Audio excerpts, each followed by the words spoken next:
Troy never thought of himself as a criminal. He always said he was just a man who got tired of being broke. Bills stacked up, rent kept going up, and every time he tried to get ahead, life pushed him back down. So when the idea came to rob a bank, it didn't feel real at first. It felt like something that only happened in movies.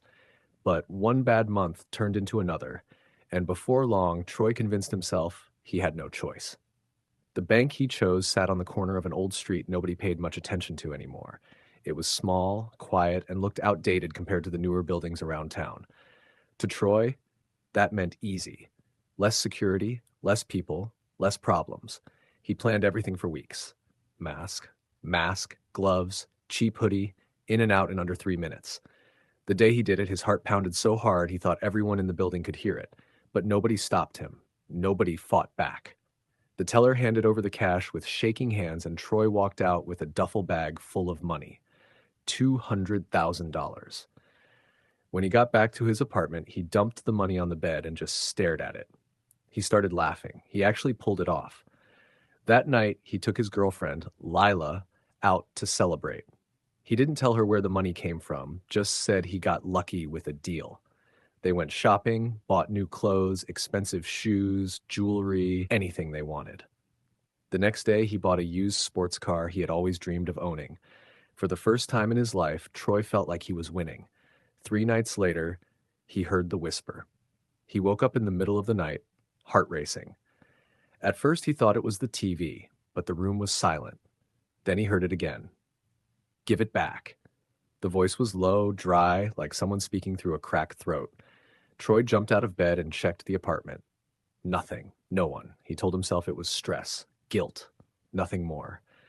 But the whispers kept coming. Every night, sometimes during the day. Always the same words. Give it back. Give the money back.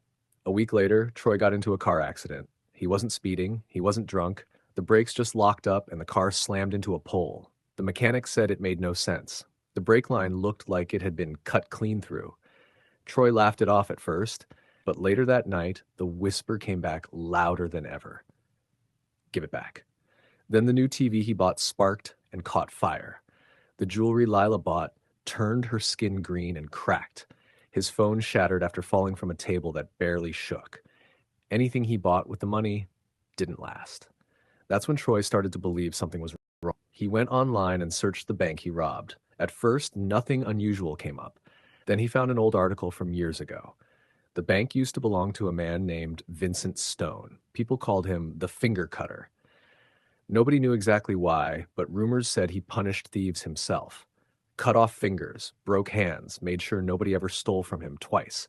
Vincent Stone died 20 years ago, but the bank never changed owners. It stayed in his name.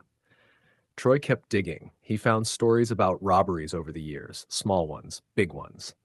Every single person who stole from that bank ended up dead. Car crashes, fires, falls, heart attacks, all except one. One man survived. Troy stared at the screen, his hands shaking. The man's name was Ryan Rook. He robbed the bank 10 years ago. He didn't die. The article said he returned the money, every dollar. Troy leaned back in his chair, feeling cold all over. That night, the whisper came again, right next to his ear. Give it back or pay the price.